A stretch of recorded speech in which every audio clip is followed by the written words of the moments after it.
Last week, two of the most constitutionally consistent congressmen voted to oppose President Barack Obama's agreement with Iran regarding the latter's nuclear ambitions.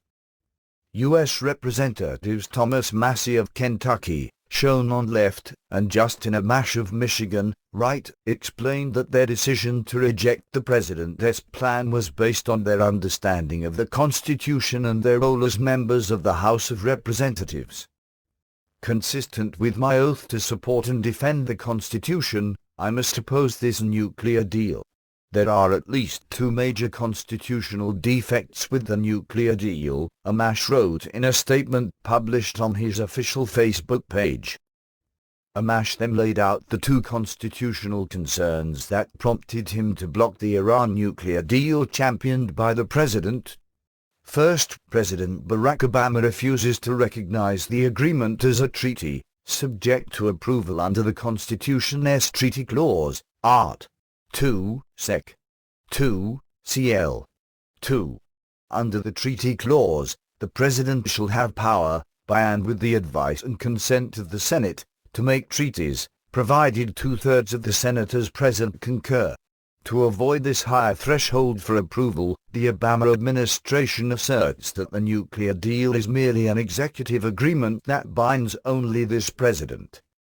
Even if we accept this dubious claim, there is a second constitutional defect that compels me to reject the nuclear deal. Under the Take Care Clause, Art. 2, Sec. 3, Cl. 5, the President must take care that the laws be faithfully executed.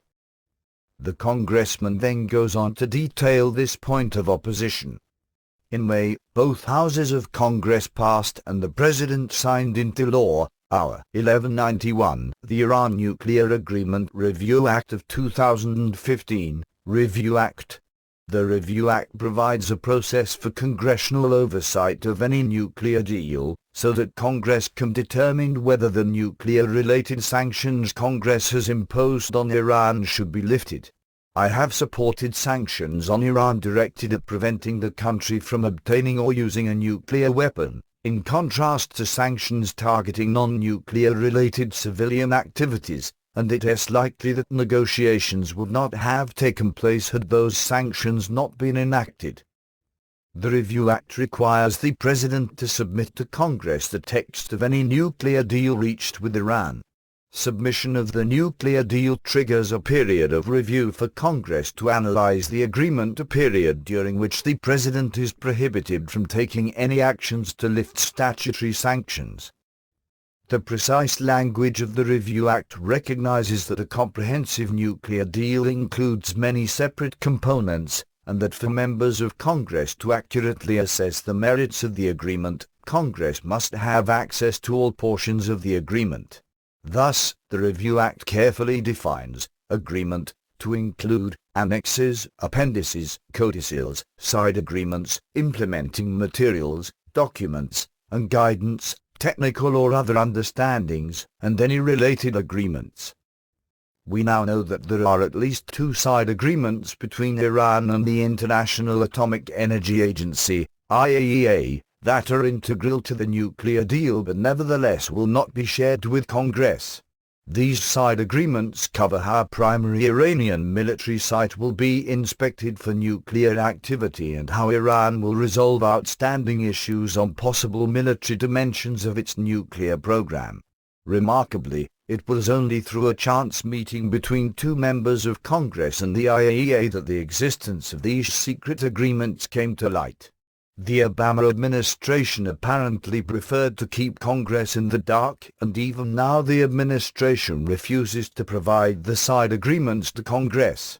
Indeed, Secretary of State John Kerry claims that even the President's negotiating team doesn't have access to these side agreements.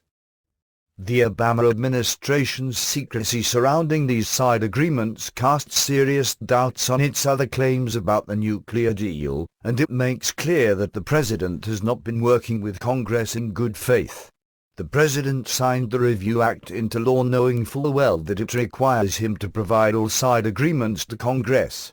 The administration should not have negotiated a final nuclear deal that allows portions of the agreement to be withheld from Congress, because the president knows that his agreeing to such a nuclear deal violates U.S. law and his duty under the Constitution's Take Care Clause. While Amash joined the rest of the Republican majority in voting against the Iran nuclear deal, Representative Massie chose to signal his position by voting present. Massie stood alone, as he has done in the past, with every other member of the House of Representatives voting along party lines. Though he did not vote with Amash, Massie expressed constitutional concerns about the deal with Iran struck by the president as well.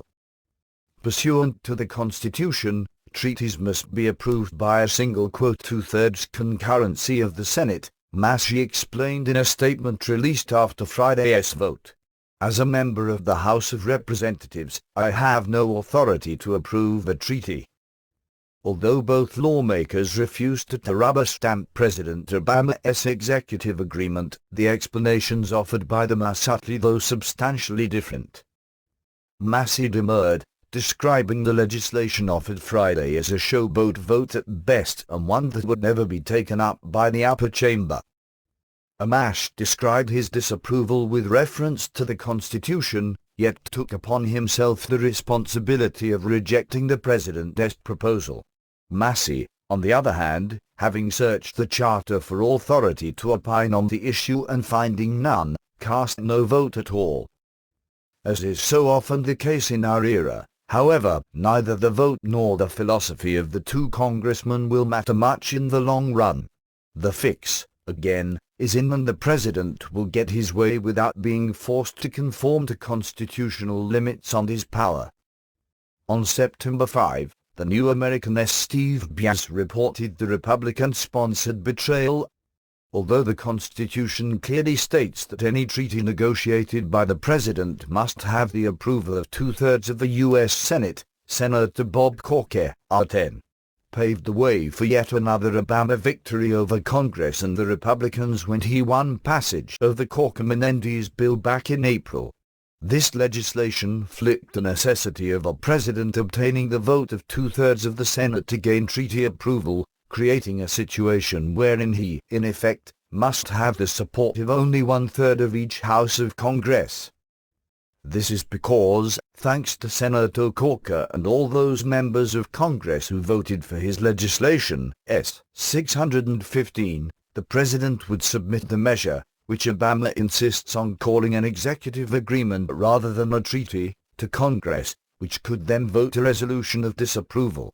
If the measure failed to win two-thirds of both houses of Congress, then President Obama could simply veto the act of disapproval. While the threat of a nuclear-armed Iran may be real, the threat of a constitutionally contrary Congress acting in concert with an aggressively expansive executive is clear, present, and perilous to the rule of law and the future of this republic.